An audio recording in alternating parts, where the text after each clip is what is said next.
Hey green tippers! So today we're going to discuss different ways of keeping on top of watering your plants.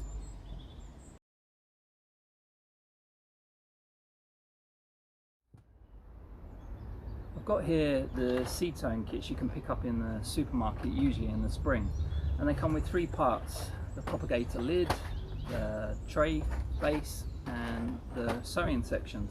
Now I use all of these parts, but I really find useful the actual lid of the kit. So here are some of my lupins which survived the attack of the slugs and snails. I've got a couple of echinacea, and what you can do is just use these lids as a reservoir. You just top it out with water. It's really great again if you're going to be away for a day or two, and you're not submerging them because these are not aquatic plants. But if you're going to be away for a little while, it's just great to have that reservoir of water that they can draw on, and they won't even know you've been gone, and they'll thank you for it because they'll still be alive when you get back from wherever you've travelled to.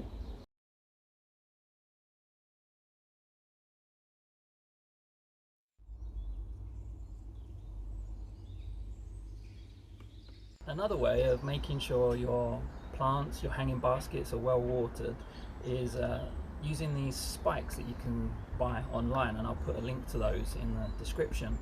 These are really useful. They usually come in packs. They're universal size, but you can also buy adapters, and they just fit most plastic bottles. So you just fill up your bottle of water, screw on the lid. Now I've found that it's beneficial if you try to find a bottle that's got relatively strong sides, because otherwise as the water goes out, the sides of the bottle collapse and then you end up with a vacuum and no more water comes out. But you can see the water drips out. They also supply these now with little drip taps on the side rather than a spike with holes in, and then you just plunge this into your pot and you're good for a day or two with one of those. So if you're going to be away for the weekend or a couple of days, this is a really fantastic way of making sure your hanging baskets are well watered.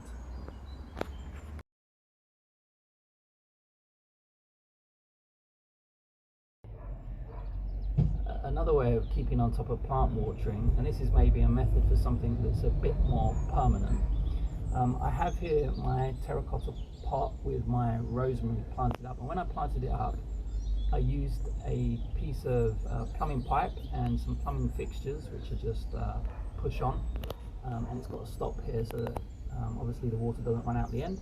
And then I've just drilled in a couple of holes along the length of the pipe, and what I do is I've just sunk that in the terracotta pot, and then I just top it up from the top, because I find with the terracotta it dries out really quickly and then it's hard to re-wet the compost.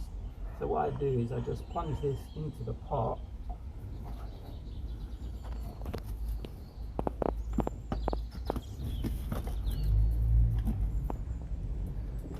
obviously aesthetically it's not maybe the most attractive, but just from a practical point of view I suppose you could trim it down a little so it's not so prominent, and then you just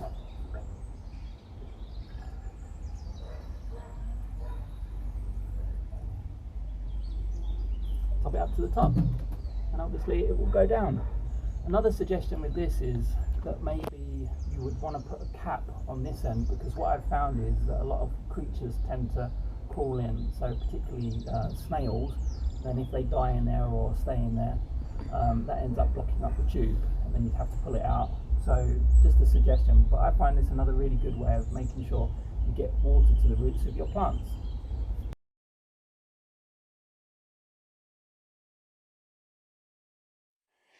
Drip irrigation is a great way of keeping on top of your plants' water needs, especially if you've got a number of plants close together. So I bought this kit online, and as I mentioned I'll put a link in the description, and it comes with a little kit which allows you to fit it to a water source such as a reservoir or water butt I've got here, and then plenty of piping which you then lead off to your plants, and you can cut that to size. Then you have the actual drippers. So you get in the pack drippers like this, and you can basically put them on their little stems or feet, and they drip away at the rate that you specify, just to keep your plants nicely watered. So I've got my three here, and you can see the rate at which they're dripping. And obviously during the summer, tomato plants use a lot of water. And what's great about these is that you can adjust the rate at which they drip. And you can see here the dial on the top of the little units, and it's really easy. So just first of all, to show you what these little units are made of, you've got a buoy inside, and occasionally it's good that you can take these apart, because occasionally they can get a little bit gunked up, and depending on what your water source is, and obviously periodically they need cleaning. So you've got that little float inside, and then you've got the lid with the dial on it, and so you can just take them apart easily to clean. And then you can just see here that you can just rotate it to set the speed at which the water drips out, or the flow rate of the drip. And you've got that hole there, or the spike on the top that the tube attaches to. So here it's on a slower rate of drip, and turn it up to get a faster rate. My tomatoes don't drink water quite so fast. And then on a wetter day, you can turn it around to really slow it down. So this is a fantastic way, whether you've got a water butt or a reservoir, to keep on top of watering needs for your plants.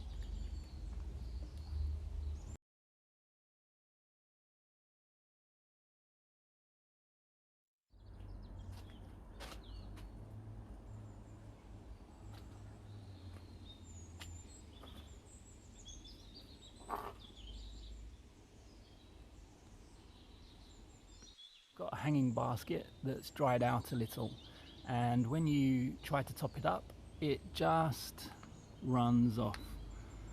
What do? Well, a simple solution is to just use some ice cubes. So just pop a few of the ice cubes into the into the basket, and what happens, as they slowly melt, they wet the compost, which otherwise is really hard to wet. So they just slowly melt, begin to wet your compost, and then you can just carry on watering the basket as normal. So this is the ice cube technique, and I think these ice cubes will be melted within about 30 seconds in this heat.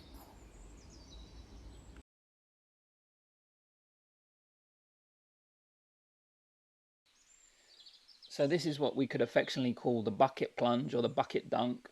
So I just bought a few plants from a show that I attended, and I left them on the side, and they're probably in peat-free compost, which is great. But sometimes even with peat-free compost, it can dry out, and then it's hard to re-wet, as in you water them and the compost doesn't absorb it.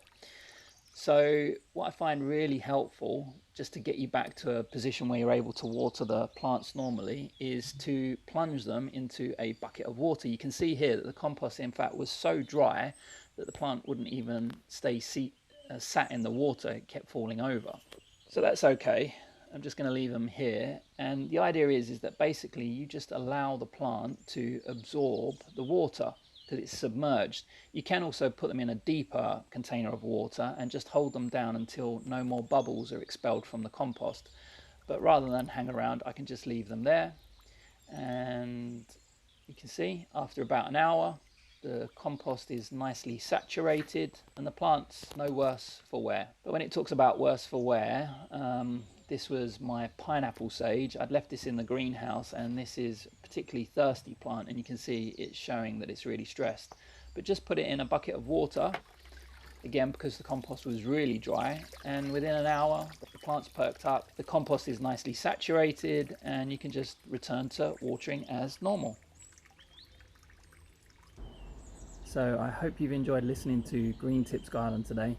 If you have, don't forget to hit the thumbs up button. It helps other people discover this page. And also hit the notification and the subscribe button to keep up to date with my latest videos. Happy gardening!